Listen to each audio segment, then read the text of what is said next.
Olá, pessoal do sétimo ano, tudo bem com vocês? Eu sou o professor Suelton. A gente está aqui hoje para mais uma aula de geografia e o tema da nossa aula de hoje será o relevo do território brasileiro, parte 2. A gente está dando sequência então ao conteúdo que foi iniciado na semana passada. Lembrando, gente, na semana passada nós falamos sobre estrutura geológica e classificação do relevo brasileiro. Nós vimos aí que o, o nosso território ele é composto por diferentes formas de rochas, por diferentes formas de relevos, e vimos que nós podemos classificar essas unidades de relevo segundo essas características, segundo o tempo geológico, segundo a forma que toma essa unidade de relevo. Então nós conseguimos observar que o relevo brasileiro ele possui uma grande variedade de características, composto aí por áreas com planaltos, outras com depressões, outras com planícies. Então, há uma grande variedade de características no relevo. E nós vimos na aula anterior também como classificar, onde se localizam essas grandes unidades de relevo. Hoje, nós iremos falar sobre quais são essas principais unidades de relevo e quais são as outras unidades de relevo, que são as unidades secundárias, né, ou as microunidades. Então, vamos lá? Beleza, vamos começar então com as principais unidades de relevo. A gente já falou um pouco na aula da semana passada sobre essas unidades, quando a gente mostrava ali a classificação do relevo brasileiro e vimos que em algumas áreas há o predomínio de planaltos, em outras há um predomínio de depressões e em outras há o predomínio de planícies. Então temos essas três que são as principais, ou a gente também vai chamar de macrounidades. O que significa isso, né? É uma unidade de grande tamanho, de grande proporção. Então, uma área de planalto, ela vai cobrir um terreno, uma área muito grande dentro do território brasileiro. Uma área de depressão também vai cobrir uma área enorme dentro do território brasileiro. E aí, essas macrounidades, elas terão características que são similares, né, dentro dessa unidade, dessa macrounidade. Mas ali dentro eu ainda vou ter algumas variações. É o que a gente vai chamar também de unidades menores ou microunidades dentro das macrounidades. Então, em alguns casos eu vou ter dentro do planalto outras variações de relevo dentro do planalto. Em algumas áreas de planície, também eu tenho outras variações de relevo dentro da área de planície, mas aí seriam classificações menores. O que importa para a gente dentro dessa classificação macro seria a unidade maior, a característica maior de uma grande área. Então vamos primeiro para os planaltos, né? Os planaltos são terrenos predominantemente altos, né? Terrenos mais altos, e aí dentro deles a gente vai ter uma variação aí entre a forma que vai tomar esse terreno. Se são mais planos, a gente vai chamar aí de chapadas, né?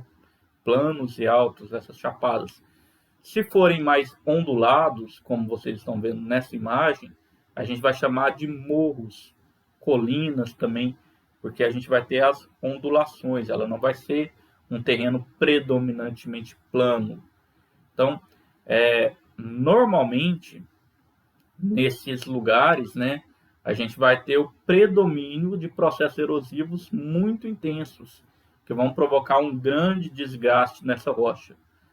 Nesse caso dos planaltos brasileiros, a gente tem uma grande parte de acúmulo de sedimentos, ou seja, de partículas que são acumuladas durante milhares de anos dentro dessas áreas e vão formar parte das características desse relevo, né? Vão moldar esse terreno, vão moldar esse relevo. Então a gente tem como característica principal desse planalto isso: terrenos predominantemente altos, né? E com uma variação entre áreas planas, que são as chapadas, e áreas onduladas, que são as colinas e os morros. As planícies. O que seria uma planície, né? Uma planície é uma área que vai ter um solo predominantemente baixo, né? Terreno predominantemente baixo e plano, né? É formado principalmente também pela acumulação de sedimentos, ou seja, né?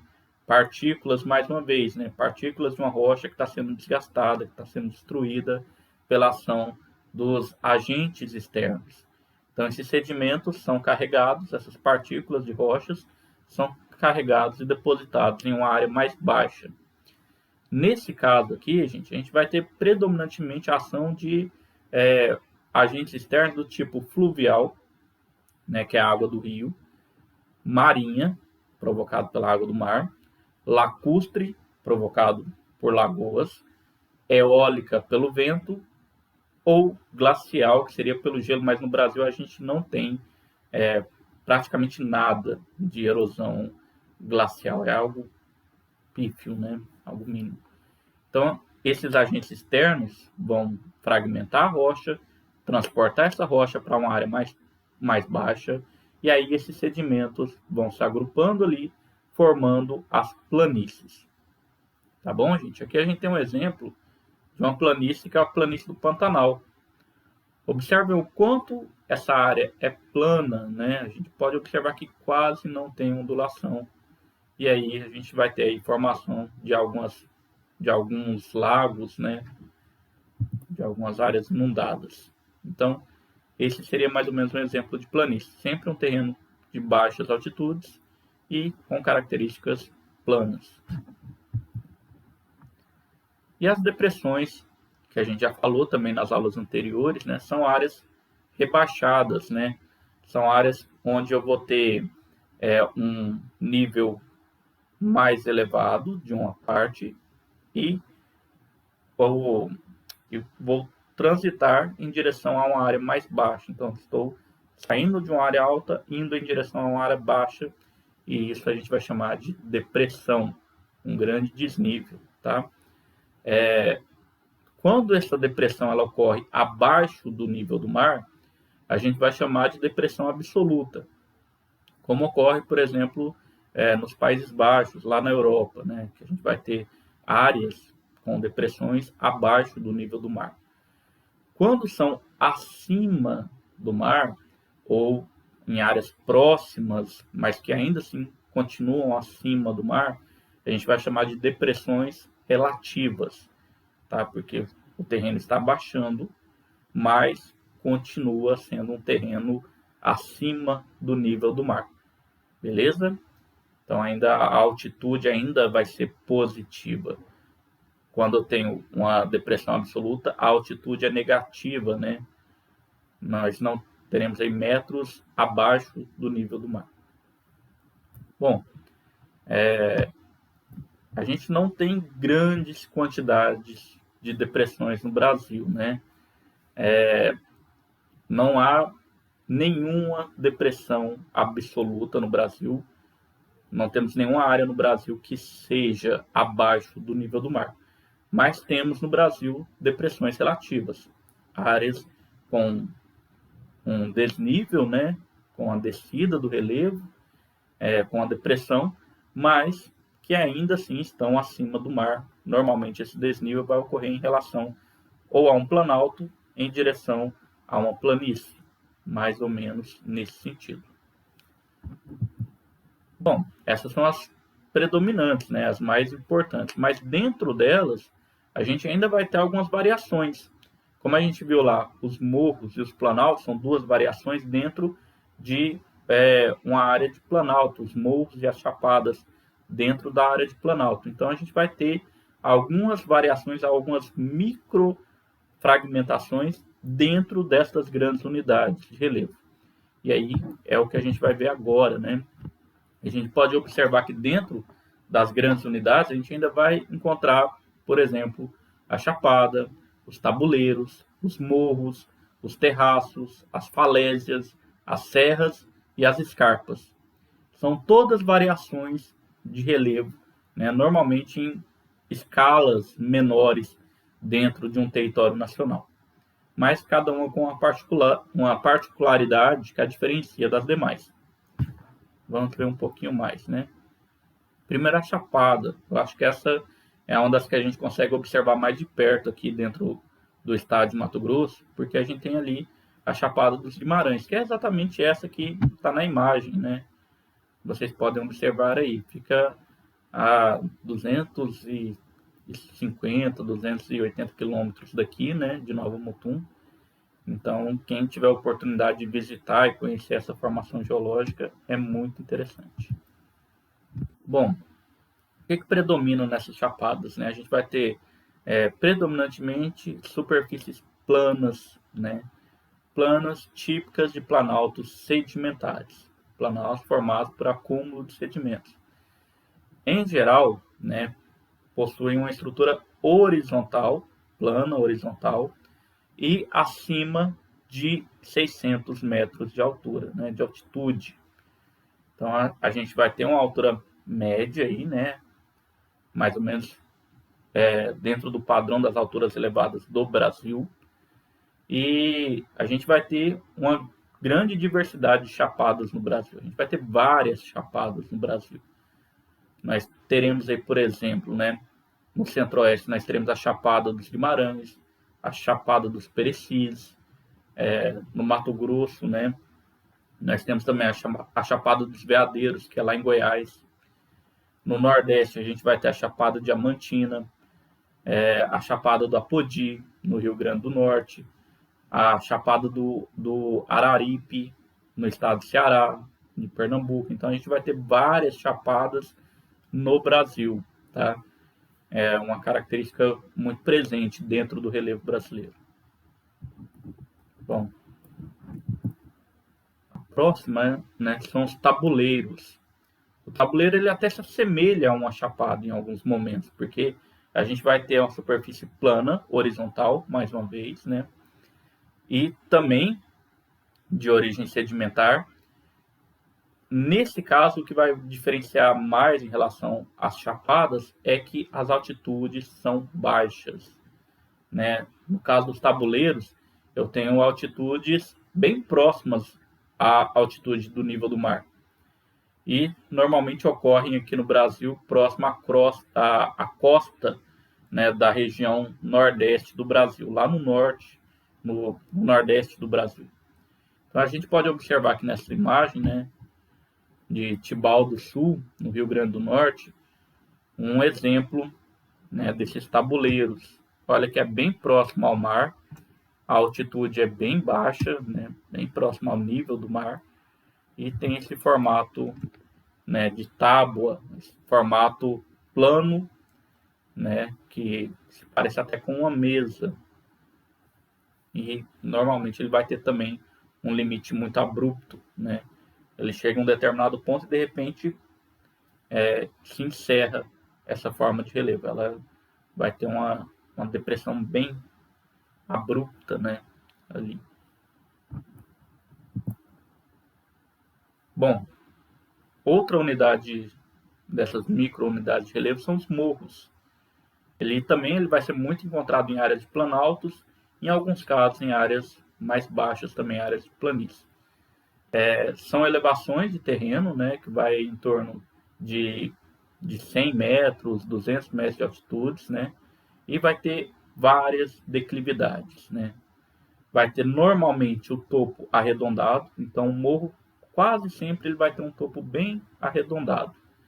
E a gente vai encontrar em vários lugares no Brasil. Aqui, essa imagem aqui, a gente pode observar na cidade do Rio de Janeiro, né, no estado do Rio de Janeiro também, uma série de morros que estão ali presentes, né, dentro da cidade do Rio de Janeiro. Então tem o Morro da Urca, o Morro São João, o Morro da Saudade, o Morro da Babilônia, o Morro do Corcovado, né, que é o mais famoso do Rio de Janeiro. Então a gente vai ter uma grande quantidade de morros dentro da cidade do Rio de Janeiro. E isso vai ser uma característica muito forte para a cidade.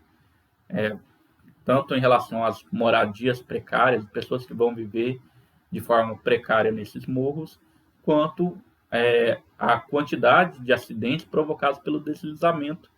Porque normalmente esse morro ele tem uma superfície rochosa e a parte que é coberta por solo, quando chove com muita intensidade, esse solo vai ser lavado e aí vai ter é, aquele desabamento de solo, né? E isso é muito perigoso para quem vive nas áreas abaixo do morro. Então, as pessoas vão, infelizmente, conviver com esses tipos de problemas, tá? Nesses casos aqui, a gente pode observar que são morros de médias altitudes, né? Estão bem próximos ao nível do mar, já que a cidade do Rio de Janeiro é uma cidade litorânea, né? Então, essas altitudes ainda são de médio porte, aí em torno de 100, 200 metros, de pequeno e médio porte.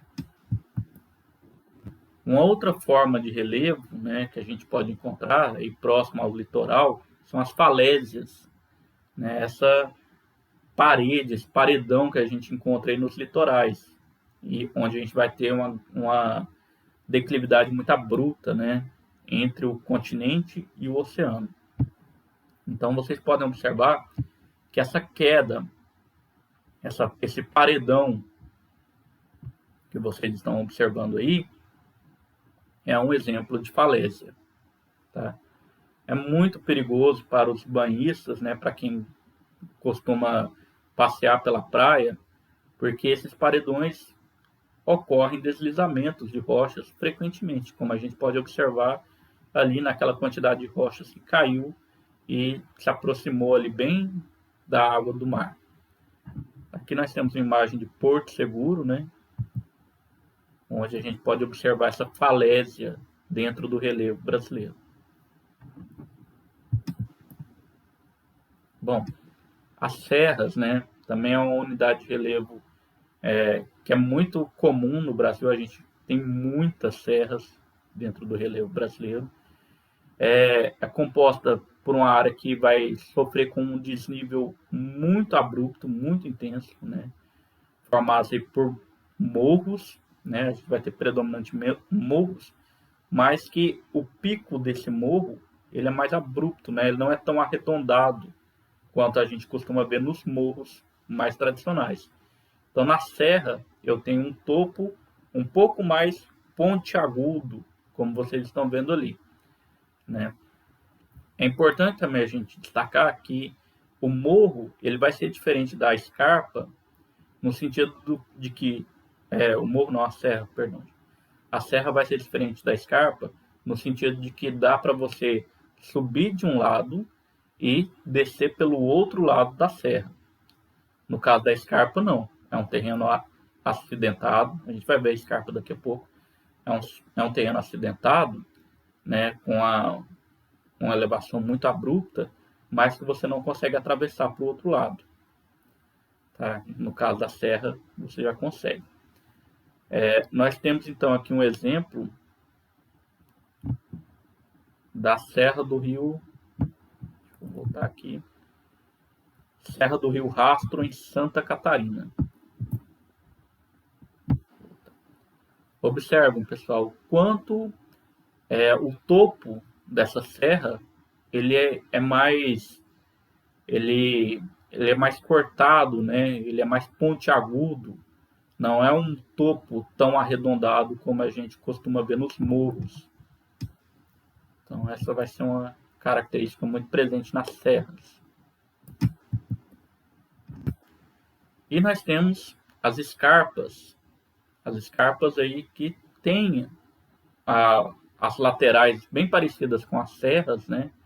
A forma como você vai subir, só que ela vai ter uma continuidade acima, né? Ela não vai ter um topo abrupto, ela vai ter um terreno ainda ondulado, dando continuidade nessa elevação do relevo. São terrenos muito íngremes, né? Ou seja, o paredão ele é muito em pé, né? Ele oferece uma grande dificuldade para você subir nesse paredão. Então, esse terreno é muito íngreme e as altitudes vão ser em torno aí de 300 metros, 800 metros de altitude, né? Um pouco mais elevado. Essa forma de relevo, normalmente ela é encontrada em transições de um planalto para uma área mais baixa, assim como a gente falou ali das depressões, é uma unidade de relevo que está ali dentro das unidades maiores, que são as depressões, das macro-unidades. Às vezes, né, as pessoas costumam chamar essas áreas de serra de uma forma equivocada.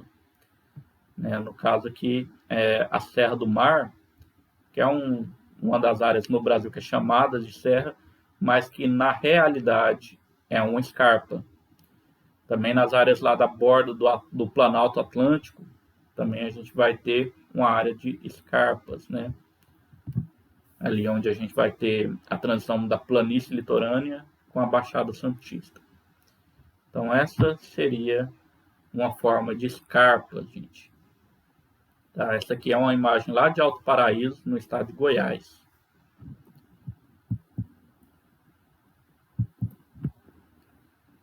Depois, né, o próximo aí que a gente vai ver são os terraços. Os terraços são encontrados tanto em áreas de planícies quanto em áreas de planalto. E a gente vai ter um terreno que vai ter um formato predominantemente plano, mas que em alguns locais a gente vai ter alguns degraus. Então esse terreno vai abaixando gradativamente em forma de degrau, tá? Isso ocorre de forma natural, tá, gente? Então temos esses terraços em vários pontos do terreno brasileiro. Esse aqui é um que ocorre lá em São Miguel Arcanjo, lá em São Paulo. Então a gente pode observar ali, né, descendo, a gente tem uma forma de grama, né, e a gente pode perceber que existe ali alguns degraus, como se fosse uma escadinha, né, algumas como se fossem curvas de nível, mas são áreas de terraços. Bom, é isso, pessoal. Então a gente viu aí essas micro-unidades do relevo brasileiro, vimos também as macro-unidades, que é planalto, planície e depressão. É importante que vocês tenham consciência, né, de que essas macro-unidades, elas são as maiores áreas dentro do território brasileiro. E que, às vezes, dentro delas, dentro dessas macro-unidades, nós temos as unidades menores, que foram aquelas que a gente viu, né? São as chapadas, as serras, os morros, as falésias, né? Então, essas pequenas unidades, elas ocorrem ali dentro das macro-unidades. Beleza, pessoal? Bom, então é isso, o nosso conteúdo de hoje. Espero que vocês tenham compreendido, que tenham entendido. E qualquer dúvida, né? Vocês podem mandar as dúvidas de vocês, as mensagens de vocês para a gente lá no Google Classroom. Manda um comentário, como vocês já estão acostumados, né? Lá debaixo do vídeo. Ou na videochamada, abre ali e pergunta, professor, essa parte eu não entendi, o senhor poderia explicar de novo? E a gente vai discutindo e conversando sobre esse tema. Beleza? Então, gente, muito obrigado. A partir de hoje, né, também já vai estar disponível para vocês as atividades do mês de maio. Então, fiquem à vontade já para lerem a apostila e realizar as atividades. E qualquer dúvida, é só me chamar, é só escrever nos comentários e a gente vai interagindo e tirando essas dúvidas, tá bom? No mais, muito obrigado por assistirem até aqui e a gente se vê na próxima aula. Tchau, gente.